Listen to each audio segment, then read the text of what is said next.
Well, I'm going to share with you how to make your characters more relatable in this scenario-driven simulation.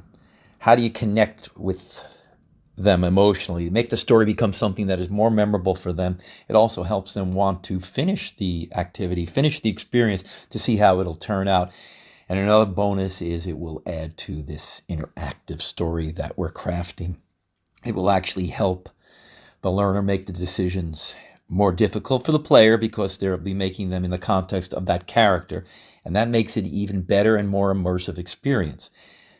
It's authentic. And if you're excited about that, let's get into it right now, how we're going to craft these relatable characters. It's super important for us to have a story that actually really resonates with people, that they actually finish, as I've just said. But what happens is when you're designing stories for learning and development, when you're crafting these stories, they teach people something. They're supposed to get people excited about a certain path. Sometimes we focus so much on the technology, on the decisions, or the situations, or the context, that we don't think that crafting meaningful characters, relatable characters, that we care about is really important. And it actually is. And I have to tell you, it is. So it's probably the most important thing. So we're going to start there. Because if we care about our character, we will suffer through some mediocre decisions because we have connected to them. And so what I'm going to give you some strategies here on how I approach, or the process I use to formulate the person, that is the avatar, so that later what happens is all the things that I do to craft the persona, that relatable character up front, all that work is not necessarily going to make it into my final story, into my final interactive experience. But what it will do is it will give me some context of how to guide the rest of those situations in a way that is congruent and makes sense for where my character is and where I want them to go. All right, so let's get into it. What are we actually looking for? Especially if you're working in learning development, you're going to have people that are going to be influencing this process with you, and they're going to be your SMEs. And your subject matter experts, or your SMEs, are people who are advising you on who your target audience is. And what they're doing is they're working from the experience, right? So this person needs that training. This is where your biggest ahas are going to come from, because they're aware of these new things. That's a great place to start.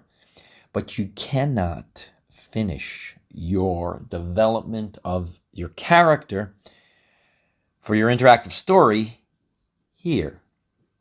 There's a little more that needs to take place. And there's actually two more places. And the second place, after the SMEs, talk about their target audience, is your practitioners. You're going to build your avatar with your practitioners. These are people in the field. Actually, after they talk to you, they're going right back to work. They live in the world that your character is going to be living in. They are the people, as I just said, when you finish talking to them, they go back to work.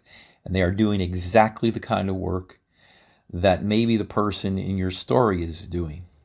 So they're the people who actually live in that world, that might not be experts. They might simply be people who have really done well in the role in the past 6 months. They're new, and in fact, we'll get to this in the future videos, but they're people that have made mistakes, have learned from their mistakes. And they still remember what it's like to make those mistakes. They're actually still fresh enough to remember what they are all about. What's beautiful about talking to these practitioners versus subject matter experts is that they come from a place where they don't have the curse of knowledge. The SMEs can't reflect back on the mistakes they make. They just know how to do it. And they expect everybody to understand that, taking the right path. So what happens with the SMEs is you can give them some idea about they can give you some idea about who the target audience is, but it is the people who are basically a representation of your target audience that will give you the most accurate information. Now, how they think gets in their way sometimes. How they make mistakes, why do those mistakes thoughts, those assumptions, those decisions, how are they going to shape your story? There's a third person, and that third person is actually you. So you get to add value to this with your experience and your breadth of knowledge. And it's not really binary, all or nothing. You're going to be influencing the avatar so that this avatar becomes a composite, actually. And I mean, in the end, remember, you know you're the creative director here. So you're not supposed to be just an order taker. If these people tell you one thing, these people tell you something else. No, it isn't like you have to choose sides. What's beautiful about your avatar is that they become basically a composite of all that you know, of all your ideas. Now, here's what's really important is most people mess this up. And when you craft your avatar, you basically are not only, this kind of person, that kind of person. Who is your avatar? Well, the target audience usually ends up being the hero, the protagonist in your story. One of the things that people do when they talk to subject matter experts, the practitioners, and then you come into the picture, you make this person the generic blob. And you've seen this, you've seen it all the time in the interactive videos. Like, this is G.I. Joe or this is G.I. Jane, and she's the number one sharpshooter, blah, blah, blah. And, or she wants to be the number one. And she or he wants to solve this problem. And they have no depth, they have no nuance, and they're not an individual person. And that's what the goal here is.